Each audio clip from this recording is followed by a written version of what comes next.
eminent director Neela Madhav Panda ji. So let's also clap for him.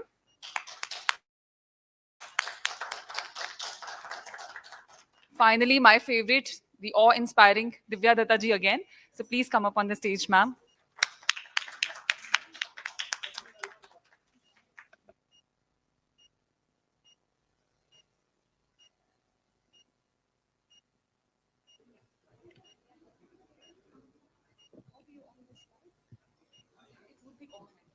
Hello. Yeah. Namaste, yaar, sabaijanalai. Hello, ma'am. Hello, sir. We just had a very nice conversation backstage. I don't think I need to introduce both of them, but still I'll try my best. Neela, sir, is an eminent film director. He's a national award winner, Padma Shri award winner as well. And his film, I Am Kalam, a lot of Nepalese has watched the film, sir, and especially film college students. It's a film college film. I mean, like, what do you say? Film school film that we all have been observing it as. And we have Divya Dutt, ma'am. I think she needs no introduction. A veteran Indian actress, a national award winner, and now a writer. I would like to welcome both of you. I think both of you have a lot of things in common, but few things that strike me is that both are extremely blessed by God as specially gifted artists. Both are huge risk takers coming from a small town in Orissa and a small town in Punjab and made their way big without any non-filmy background and nepotism tag and became international artist in your own right. So my first question is, having had such an adventurous journey in cinema with your own highs and lows, what what is your state of mind right now? What is running in your mind right now? Are you like in bliss, or like, okay, I've achieved, relaxed, or there's fear, there's dilemma, there's a lot of more urges to you know uh, to achieve new avenues? What is running on the mind of an artist right now?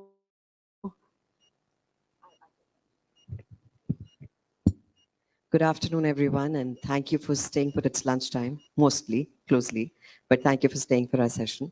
And thank you, Sampada, for asking this question. Yes, me and Madhav have a lot in common. One, very good friends. Two, he's been my director, and we worked together. I've had the pleasure of being directed by him. And we did this film on environment issues. And I remember when we were shooting, he was shooting a story which was where all of us were in masks. This was way before the pandemic happened.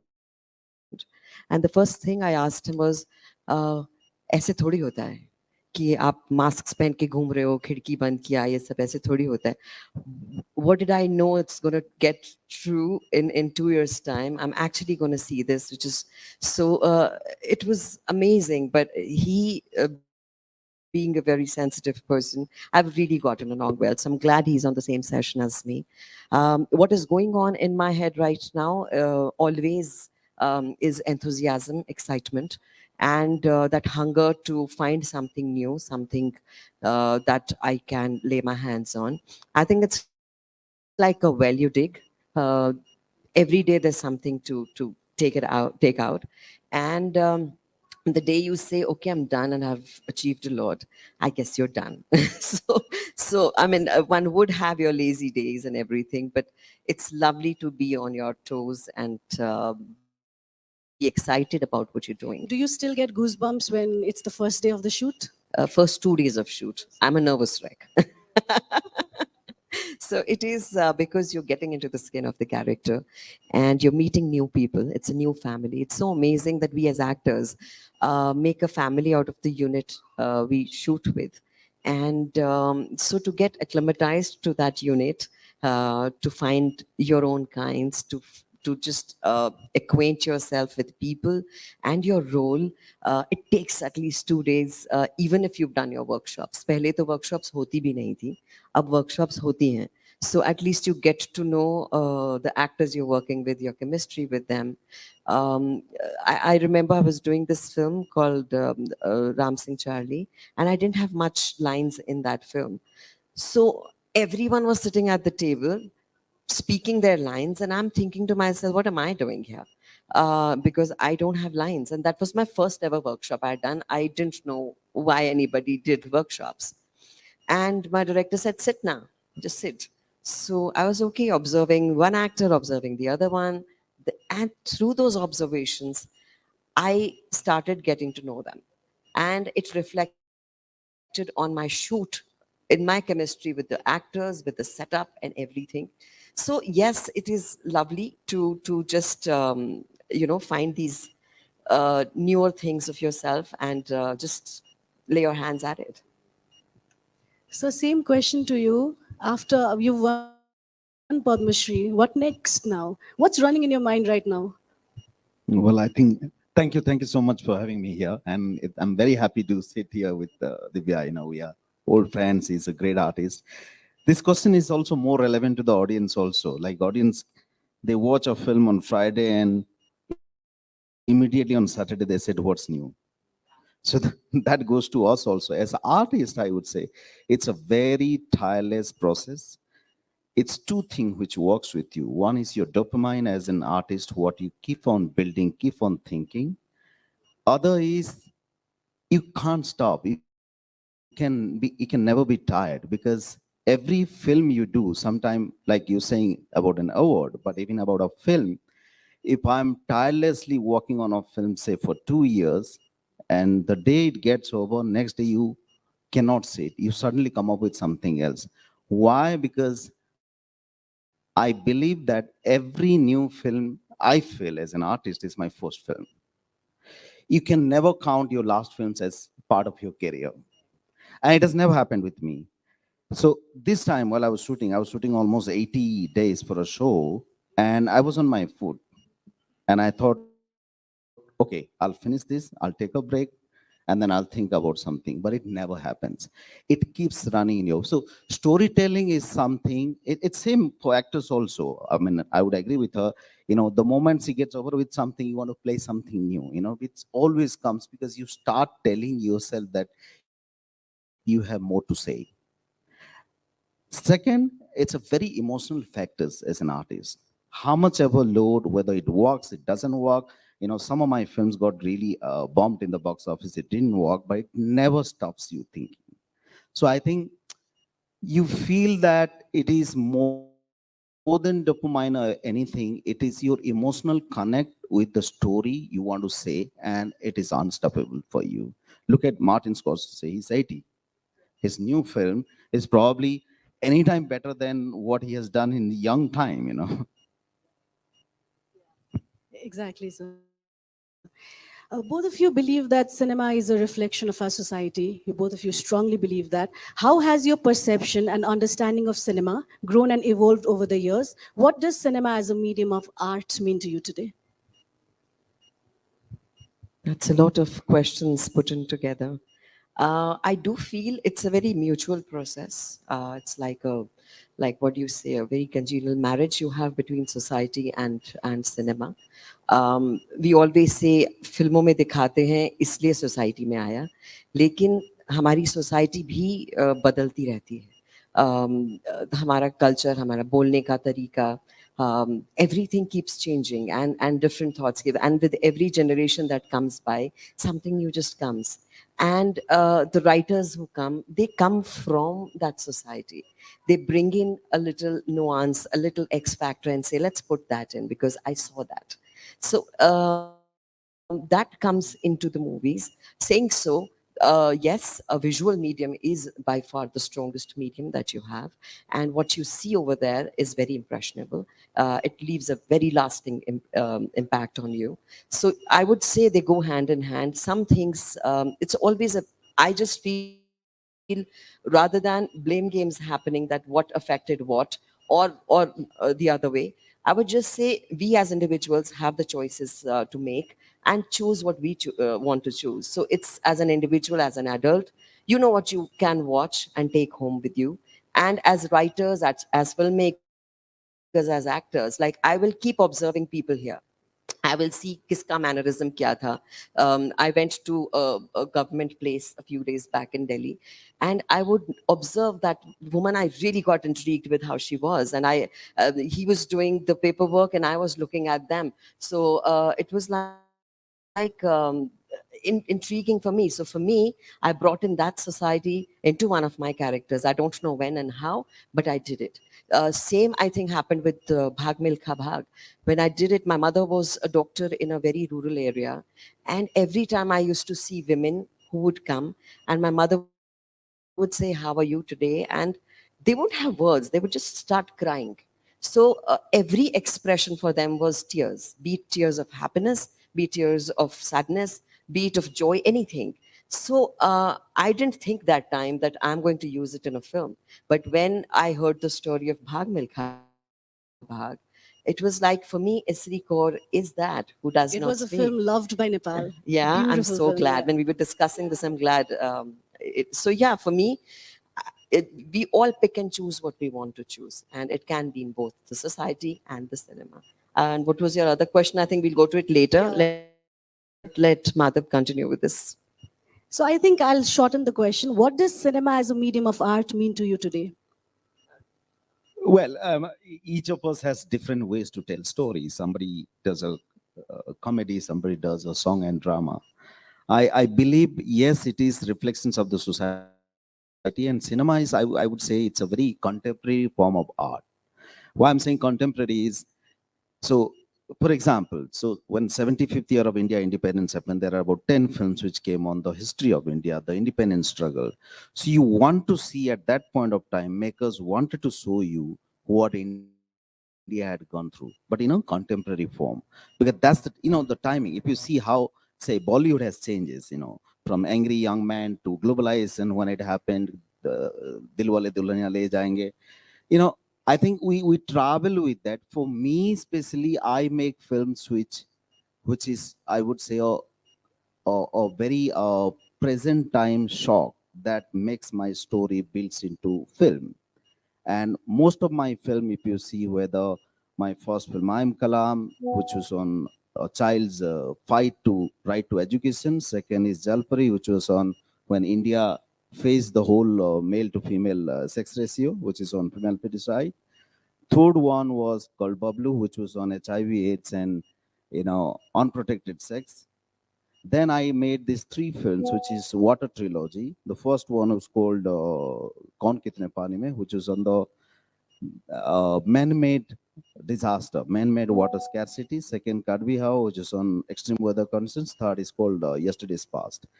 That was made on almost a futuristic, apocalyptic situation of how about the world will go underwater one day. I mean, which we all see, and it happened much before COVID. So contemporary means also, way back when 2005, I made the first documentary on climate change, and it creates a lot of troublesome questions for 3-4 years, from government to media to everything. I think we feel that it's not only the reflection of the society, but cinema is also, I feel strongly, is a great tool for social changes, for social reform. I think along with entertainment, if you see many films, creates dialogues. Now we know TV shows. At least it creates different sort of a dialogue. My last show, which I have done, has created a lot of. It's not controversy. I don't accept that word called controversy, but because it is reflection of the society, because it is a tool which everybody likes.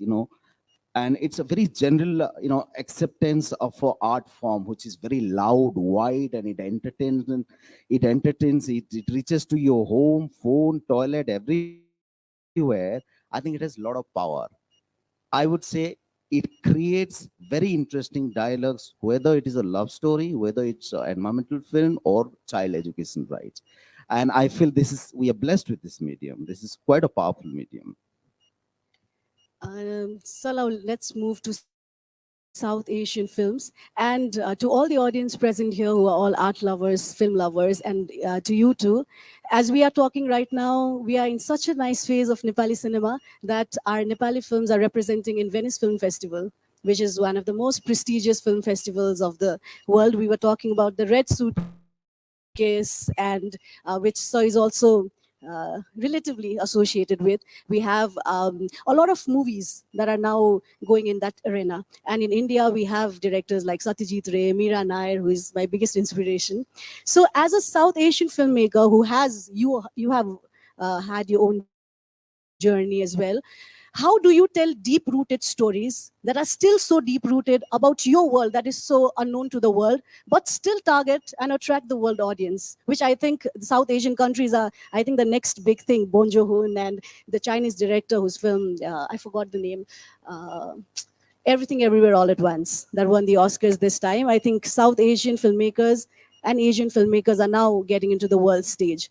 So what do you think? Like, there are a lot of aspiring young filmmakers here who want to tell Nepali stories to the world. So how do you tell deep-rooted stories but still attract the world audience? Sir? Well, I was talking to Punendu, one of the filmmaker here yesterday. I'm very happy to see. Sorry for my less knowledge. It looks like you are everywhere. You have one film in Venice, one film in Toronto, or talent is in Yes. Barnale Talent Campus. You know, what else you need? So it's growing, and these are all local story in the global places. You know, from festivals to distributors to everything. So I think you're growing well. To see that now in India, you know, which seems like going to be the content hub for Southeast Asia, I think it is an absolutely good time where if you may not play with a big budget blockbuster, but these cinemas, these stories have a market. You know, when it comes to numbers of market, it's very important. Like I always say that it's a business. Somebody puts money. It's an expensive affair. Cinema doesn't have for free, you know, free of cost. It can be low budget or big budget.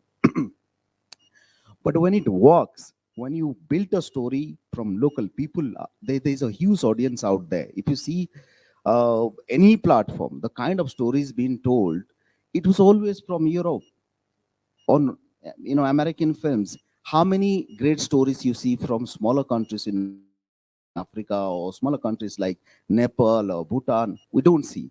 I think this is a great time where we all should see collaborations, co-productions within these And it's countries, happening. neighborhood countries. It's happening. It's happening. Yeah. Look at your film, The Red Suitcase is between Nepal and Sri And Lanka. the Silent Eco, which was directed by a Bengali director, produced by Nepal, which went to long list of Oscars. The Wow. short film, The Silent Eco. Absolutely. I think these stories have more power today in terms of the global market than the existing studio-based bigger films. They have their own ticket values, but I think the smaller tickets is going to be bigger today because of the OTT platforms also. Ma'am, there's so many questions I want to ask as an actor because we all love you as an actor. As an actor, how did you choose films initially in your career? And now how do you choose your films? Has that decision-making process changed or evolved over the years? So, how I became an actor, I think in my session I had said, I don't know how many people were there yesterday, but I was always into movies. I remember I used to tear my mother's saris and dupattas and would dance on a very famous Amitabh Bachchan song. And I would get all the neighborhood kids to come and I would tell them, I will give you gulab jamun and samosa and a cold drink. And you come and watch me perform and please applaud. So, so all my neighborhood friends would come and I would dance and they would come and just cheer me up. And I loved being the center of attention. I loved that I'm performing more than anything else. I'm enjoying what I'm doing.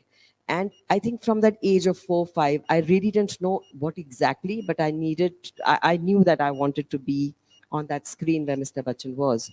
And so yeah, I think universe just conspires for you because I was just studying for my IAS and all that stuff. And then I got selected in the Stardust magazine talent hunt, and which brought me to Mumbai. It was like a secret between me, my brother, and my mother. And my uncle was a filmmaker, but I think 25 years back, the society was different. Now everyone says हमारे बच्चे को acting करनी है, लेकिन तब अगर आप बोलते थे तो ये सोचा जाता था कि it's a very unpredictable profession. One doesn't know what it holds. So it was a secret mission between the three of us.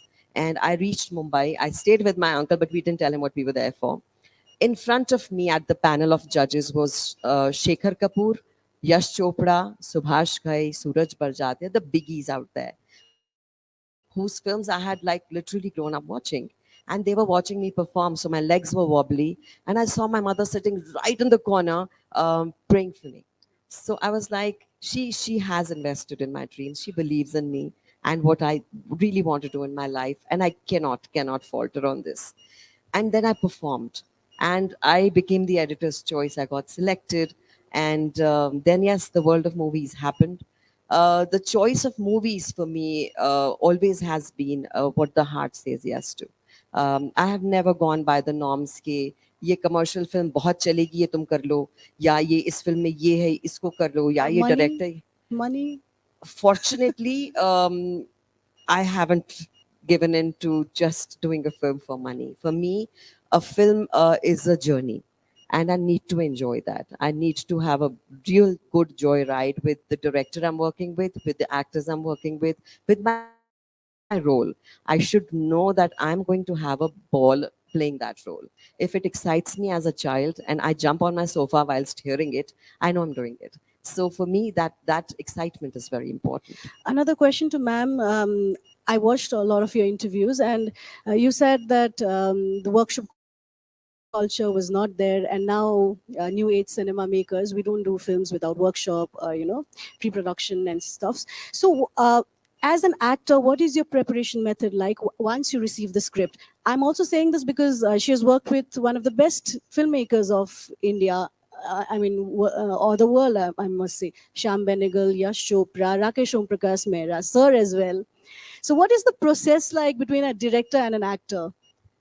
I've been fortunate when you say that. It just feels like a beautiful journey. And Shyam Benegal, I must say, was an amazing learning experience for me. After Train to Pakistan, I met him and I said, "Sir, I want to do your film." And he was so approachable. I think all these big directors are very approachable. It's a hawa that they create कि हमारे manager से बात कर लो. Those are a different league. But the people who make films and are very passionate about their movie making or their casting or whatever, they will meet you. So I called up and Shyam Benegal picked up and he said, "Shyam Benegal speaking. Yes, tell me." I said, "Sir, I want to come and see you." And then he told me, "My casting unfortunately is done. There's only one song." Which film was it? This was Summer, which never got released. Okay. But I had a lesson for life for that. It was amazing learning experience. And so he said, "There's only one song that I have. Will you dance?" I said, "I love dancing, sir." He says, "Then come have a party." So what party it was, he made me meet all the actors. He said, "So what is your hobby?" I said, "Sir, I come from Punjab. I love cooking." He says, "Go cook and teach some things to the other actors as well." I said, "What am I doing? Cooking?" He says, "Let's cook for everyone." So I did. And then he said, "Okay, now you go to the folk dancers here." We were shooting in Madhya Pradesh. He said, "Go to the folk dancers, see how they dance." I said, "What is Shyam Babu doing here?" So I went and I saw. And he says, "Now listen to this song we are doing." I heard it. I said, "Sir, where's the choreographer?" He said, "You're going to choreograph it. You saw the dancers perform. You know their steps. Now choreograph it." I was all of 18. I was like, "Sir, me?" He says, "Yes, you." And the responsibility assigned to you makes you suddenly, stand on your toes and be very active and alert that you don't want to let somebody down. And I said, "Okay, sir." So I prepared all the steps. And then he said, "Bring those dancers back, teach them." So the next day was teaching those dancers. And the 7th day, I actually shot. He said, "I'm not cutting this. It's going to be a one-shot song, one-take song." And there were 7 cameras around me. I was nervous, and the crew who had cooked with all the cast and the other crew, they were. It was a night shoot. सब आए थे कि इस बच्ची को हम cheer up करेंगे. So they were all there. The entire village was there. I was nervous, looking at everyone for reassurance. And I performed and everyone just picked me up, lifted me, and they said, "Great work." And I looked back And Shambabu just walked away. He had done his job of giving an 18-year-old confidence for life. When you're saying this, Shabana Azmi ma'am had just come to Nepal recently. She said the same experience about Shyam Benegal, sir. So I think every director has their own method of any other director, Ram Prakash Mehra or So, yes, of Yash course. Chopra for that example. Yashji always made it very effortless for you. He just made you enjoy. He said, "Tum meetha kya khaogi wo bolo, kaam to dekh lenge."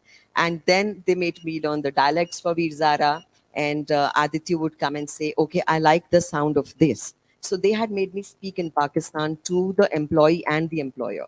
Then they said, "Now pick up that tone of the employee and then use it." And then they told me, "Use this tone, make it less sing song." And the dialect came, then my body language came, then the clothes came in.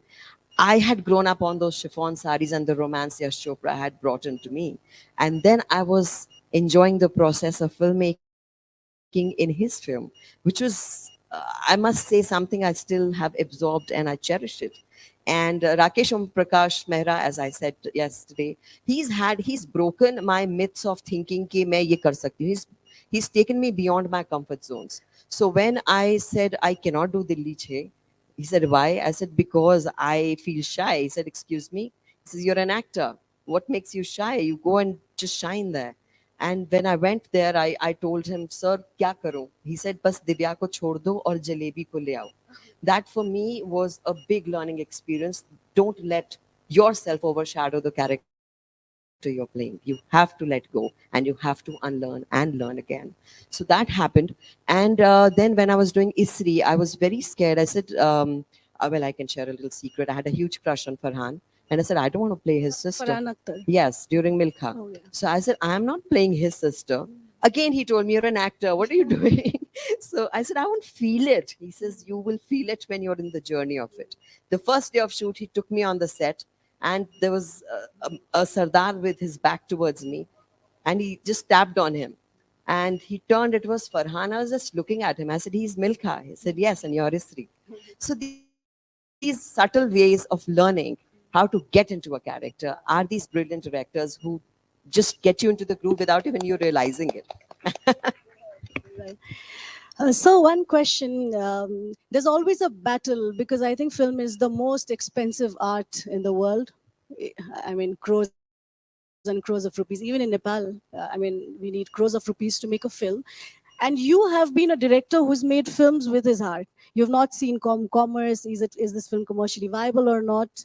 And I think it is not viable for many of the studios or anything. So how does a filmmaker have such a belief in his story, when you know that you need such a big funds, it's not a small fund to make a film, have such belief, and how do you convince those producers and those studio makers to put money on your film that is not commercially viable in their eyes and still make it commercially viable? Well, that's what they say, back borrow still. But I could not do any of that, so I had to sell my house to do my first film. So it's very simple. So you first film, I'm Kalam. Yeah. Okay. So no, I mean, now of course it's very easy, but way back 10, 12 years back, it was not easy to do indie films, and indie films are always in difficulty wherever you go, in America, Europe, everywhere. But now at least there are studios to hear. But still, when you come from indie background and you have a very strong, powerful ways of saying things, they realize that they get insecure that whether you'll make a viable project for them which is right for audience, it will increase their number or business or not, which is a very scary method. So the film becomes a project. Okay, when it becomes a project, you basically you're forced to compromise at many level. Okay, so I always say that, as a director, it's not just creative. 60% of you is like you do a managerial job, because you also see artist emotion, their mood, your other craftsmen, which is like a cinematographer, DOP, their ways, their world, because you always have, they're all independent artists and you're actually fighting with them to tell one story. So that struggle you have. But before that, you have a script and asking someone to pay.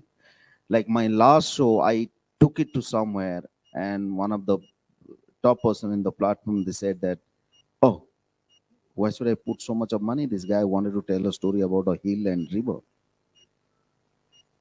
Where is the romance? Where is the drama? And later, when they realized also wanted to do, I said, that's quite an insult for me. I don't want to do it. So it is also, you have to have the guts that you wanted to tell this story without anybody getting into your head.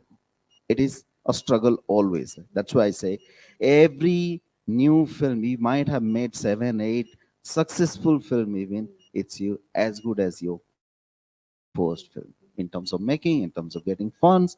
So because you are not doing projects here, you're not doing sequels back to back to be under them. You're an independent artist. It's always a struggle.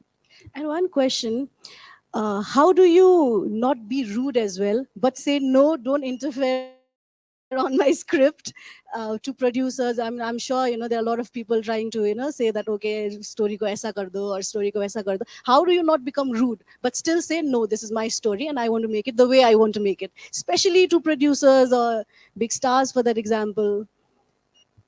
You have done that, I guess. Yeah, all the time. That's what I said.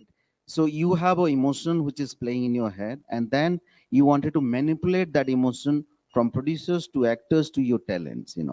And sometime, like I said, it's like, oh, bride's father during a wedding. So it is the director as like the bride's father. You actually have to manage everything. How much ever you say there is a producer, there is backup, everything, but it's not, because you always everything, the light is going or the actor is going to take off. How do you compromise the set?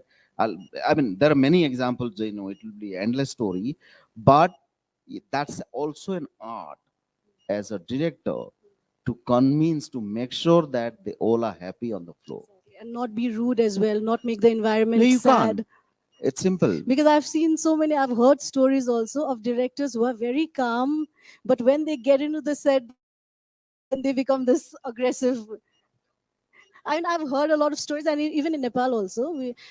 Maybe because they cannot handle the mental Yes, stress. you won't agree because actors does have tantrums. No. No, it's both the side. how It's do you not stay- that. yeah, It's exactly. I mean, everybody has the like I said, it's independent artists together making one story is not easy. Whether it is DOP, actor, director, we all have our own ways, own tantrums. And that tantrums is not that you create, but the tantrum is something you live in. It's a very healthy tantrums. It's very healthy ego. Because if I bring an artist, I have worked on a story and I have worked for 2 years looking at my character like this. Suddenly, an artist comes and they bring something onto the table and they create something out of it. If I get stubborn saying that you do this, and I have faced that. One of the artists who work, I'm saying I'm accepting the fact because I force so much myself into her that she literally got confused, whether I should play what I wanted to do or what the director is saying. I wish I could have had time to discuss. So it's always like she said, I think is that free space you give within your story, within your emotion, within your space, then it works better for each of us. I hate to say this word, but even Nepal suffers from it, that women actress, a female actress, has very short shelf life. I'm so thankful to Indian film market and OTT platforms right now that female actors who are extremely brilliant, like Vidya Balan or Divya Ma'am, for that example, or Manisha Koirala, for that example, are the most busiest right now, doing such beautiful roles, well-crafted roles. So how is this new zone of OTT platforms in India brought a huge change? Because I guess you get a lot of offers. I'm 100% sure about it. Well, I think this actually started with OTT saving our lives during the pandemic, and with the audience also changing the mindset. Filmmakers were always ready to tell stories. Like he said, he had to really, there was a fight he had when the indie films were starting. But now with the onset of OTT coming in, what has happened is, like I was discussing earlier, that an actress is not just a heroine, when I had come into the industry earlier. So I was told there's a heroine, there's a vamp, and bhabhi role maybe. So let's see where. I mean, it was totally compartmentalized, and I was doing this role in a film post Veer Zara. I was given these very significant roles, which were not the lead roles, only for the fact that they were not romancing the hero. So हमारे यहाँ कहा जाता है जो hero को romance कर रही है जो वो हीरोइन है और अगर आपका दूसरा important role है और उससे भी ज़्यादा important है but you're not opposite the hero then you're not the stereotypical heroine. I think it started with me with Bhag Milkha Bhag where I was called the unconventional heroine where the talk was about the brother and sister. So Even Veer Zara also. even Veer We Zara. still remember that role so much, Veer Zara. So I think that happened that time. And but now when a role is offered to me, one director came to me, says, "Ma'am, wo jo role aap kar rahe ho na, wo usko karna hai." So now that compartmentalization has disappeared. Those lines have diminished. So now a good role is a good role. I see actors doing roles where some film they are doing a short role. Then a director would say, "Yeah, wo wali ladki bahut achhi thi, usko isme lead le lete hain." So those cliche cast systems that we had, thanks to also the casting directors coming in, it's become more professional. It's become like the way it should be done. You see people who really suit the role rather than just their market value, though it's changing now with all the stars coming into the OTT. So वो थोड़ा dilute हुआ है. लेकिन we have kind of diminished away the fact that a heroine is only, or an actor is only when she's either romancing the hero or she's the mother. There's a lot in between where there's so many layers to be unfolded, unfurled, where you can see her as gray, you can see her as feeling negative emotions and not apologetic about it. So I'm loving this phase, and yes, I'm getting some good offers and doing them too and enjoying this phase. I just watched Meet in Heaven. Zoya Akhtar, again, a filmmaker that I completely idolize, and big actors playing, seasons and beautiful series. Have you watched it, man? I have seen a few. I'm still watching. It's really beautiful. It is. So we wish to see you. And now let's not forget that you've written books as well. 2 books that are outside in the bookstall. So I'm going to buy it after this. Yes, I'll give you the signatures, madam.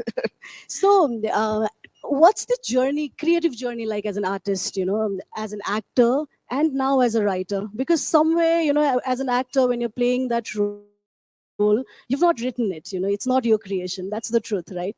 But as a writer, you're creating that character. So how has this journey of an actor and a writer been like? So first of all, I'd say both the professions for me have been the most divinely satiating professions for the sheer fact that they both give you the chance to express yourself. The ways might be different, but you're writing, you're expressing yourself, you're acting, you're expressing yourself. And when you say the acting bit, you're not the writer there. So when you say you're not writing it, it's a process with the directors.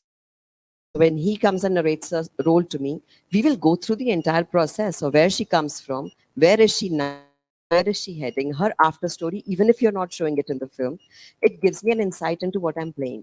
So it is, I think, a very joint journey together where you are a part of, at least with your own role. And nowadays, I think it's always lovely. Like I remember Sri Ram Raghavan telling me, "Will you please come and watch my film? Tell me if any changes you think you require." So that for me is creative thing where you get that satisfaction of creatively having an input in something beyond your acting. As far as writing is concerned, yes, you have the freedom of writing what you want to write. And I have written non-fiction, both of them. One is on my mother and the other is my film journey. And both have been very gratifying. And it's amazing the power of subconscious that you have so much stored in your head. I remember when I was writing Me and Ma, I was given a time limit of 6 months, and 5 months I was just grieving in depression. And when my editor called me and she said, "Are you done?" I said, either I can just keep sitting like this or I do something about this book and celebrate my mother. And then I started writing. I don't know where I went, what zone I was in. I was just free flowing for days, and within a month I had finished that book. Unlike the second book that I did, which was during lockdown, I thought मेरे पास बहुत time है, मैं लिखती हूँ आराम से. But I guess I'm one of those last minute people who feel I give my best at the last minute. So when I wrote a chapter, my first chapter was Mr. Bachchan's. And I was like, इसको मैं और better कर सकती हूँ. I can do better. And then I left it. I only started when I was given deadlines. When I started shooting again, I told my editor, give me a danda on my head and say, you know, you have just this much time. And then I wrote all the chapters that I wrote. So that process is very personal, very yours, and it's beautiful but expressive. Also, one curiosity, because writing is a very lonely job, at least from the outside, you have to be alone. And as an actor, I think you search for to be alone, right? So, how did you like the experience of being alone and now you have to write? But as an actor, you have so many people around you all the time. So initially, when I started writing, I had heard this, and it can be very different for every person. But for me, I'm just telling my situation that when I started writing, I would say, "Akela chhod do, koi nahi aaye, andar disturb mat karna." I would go somewhere and write all those very typical things. In my second book, the bachas in the house would come inside and they would say, "Bui, we are writing something." I wouldn't even know what they're doing because I was so into it and just keep writing. So I guess how engrossed you are, you do not know where you are. I love that feeling of getting engrossed. This is such a nice thing. So, last question to you, sir. This will be an inspiration to all the people who want to, tell the stories to the world. You come from a very small town from Orissa. So, when you told your family that I want to be a filmmaker, how was their reaction? Did they support you, or did they? No, it was not allowed at all.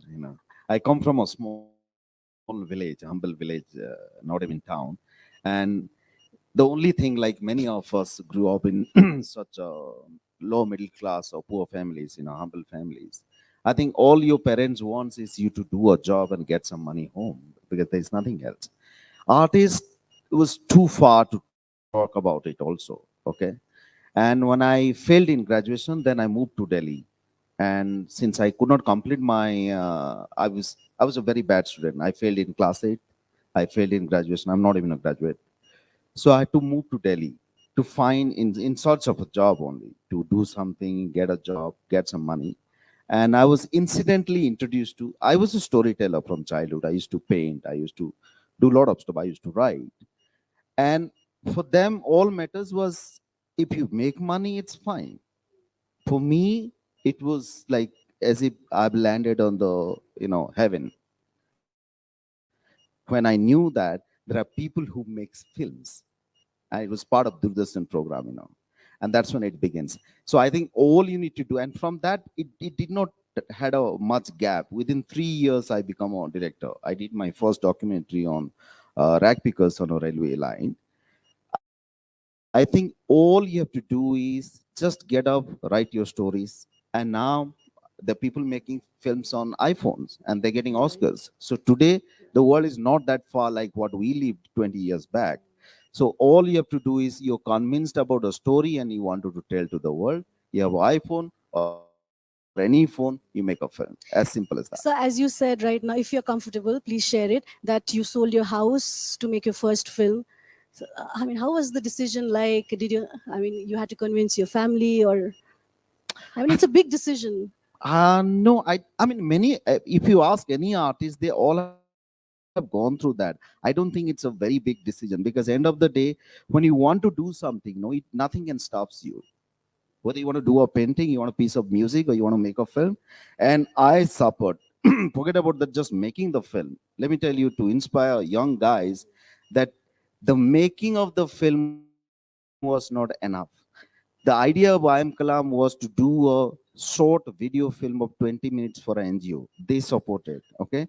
They gave very little amount of money. Then I realized that, okay, I want to make a feature film.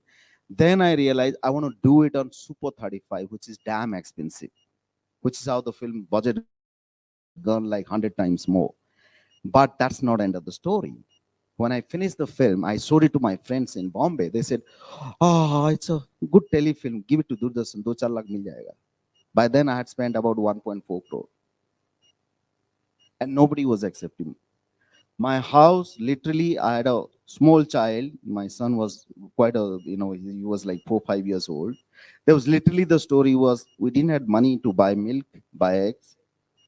I had borrowed money from everybody I knew. So 2 years I become a salesman, holding my film on the head and shoulder, going door to say that मेरी film देख लो जी कुछ कर दो. From then till today, it made 300 times more profit Exactly. and And becomes just a a week trending ago, film. just a week ago, I watched I Am Kalam in Star Movies in my home in the TV, and I can watch I Am Kalam anytime in Netflix here. So look at the journey. Wow. Yeah, more than that, I think the film also said what you said, the first question, how a tiny little story of a village or a small child becomes a global story. I remember traveling with the film. It got about 34 international award. It got a national award. It traveled all over the world. But that film also a reflection for me how a film is, there's no language of cinema. I went and saw in this small school in South Korea and in Poland. The children were not understanding the language, but they were like all over the film. They were crying. So that's the power of a good story. Exactly. Let's open for the audience as well. We'll take one question. Anybody in the audience? Yeah. We all are hungry.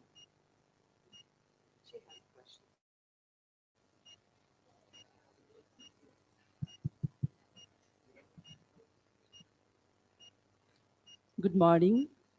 My name is Diksha Chapagai, and I'm a social worker. Since 21 years, I'm helping helpless people. And I want to ask my question in Nepali. Can you translate it? Yes, Yes, yes. thank you.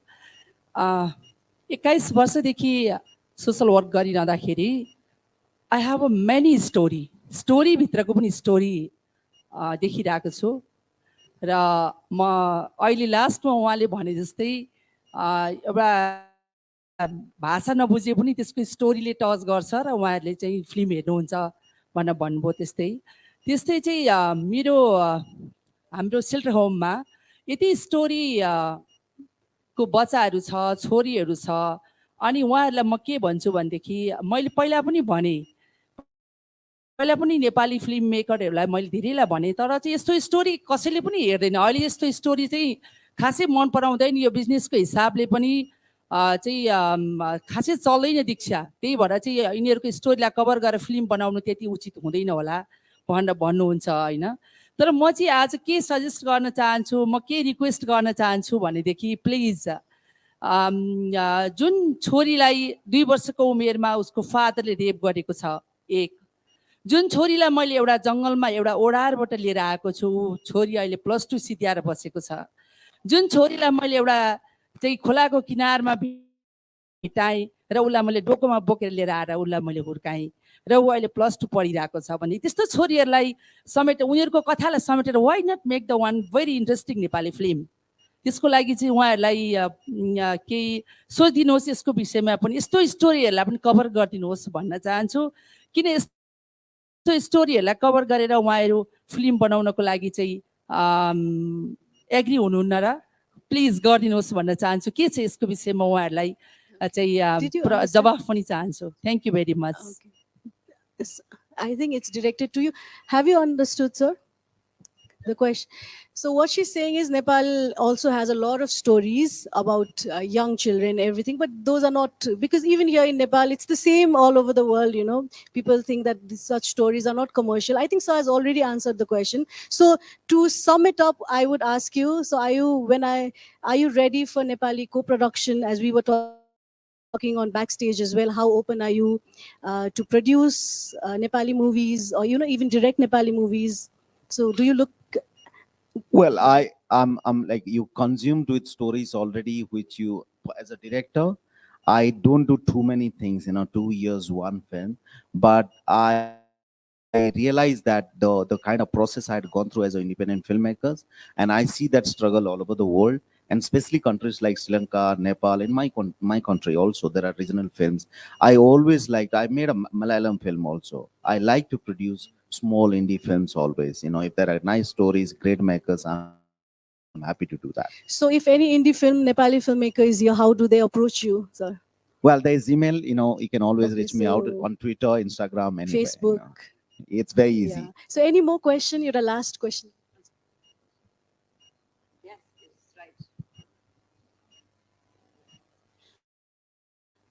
Hello, I cannot count my blessings because I'm just getting another chance right now. My question too is for Divya ma'am answer as well. So of course OTT has given more platform for every artist, but at the meantime there is a debate going on that it is destroying Bollywood and it's destroying this theater going culture and all the emotions that came along with going to theater, film dekhne jana and all. And with AI coming in the scene, what do you think is that are we in this phase where this whole culture is going to transcend, or maybe we are going to a new reality where watching movie would be on OTT platform and theaters maybe in 10-20 years from now that's just going to be like kuch past mein hota tha and all that? Thank you. Well, just quickly to answer that, we love gossip, as audience, as filmmakers, both sides. So when from TV becomes theater to digital, I think we should never scared about any form of technology to deviate from storytelling or its market, both for audience and makers. So AI coming in, I don't see, there's so much of insecurity we are building up by talking on Twitter and Instagram, but I don't see that.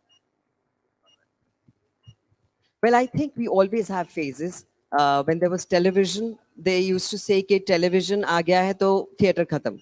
So nothing happened. TV and theater both coexisted beautifully. Now with OTT coming in, we've started saying the same thing. And it did happen because there was a time when you're watching a film in your house with your family at your own given time. The conditioning happened such that you got so used to just the OTT that theaters needed you to, they needed to give you something to pull them to you. So, but that took time. There was a time when all the films bombed. Prices itne bade the tickets ke. You needed something of a magnum opus to call you into the theaters. And then these RRRs happened and the South Indian films started doing well.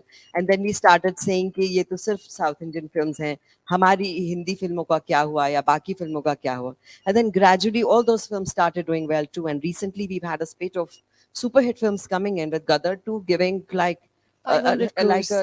to everyone at what just happened. People are ready to go back to theaters. So it's very clear you have a set audience, but you need to give a good content to the audience and they will go. So I don't think we need to be insecure about anything. All the mediums will coexist beautifully. Right. And especially because ma'am has written a book as well, 2 books, right? 2 books, they're outside, so Yeah. anyone wants to buy, I shall sign them. And lovely meeting you all. Shukriya. Happy lunching.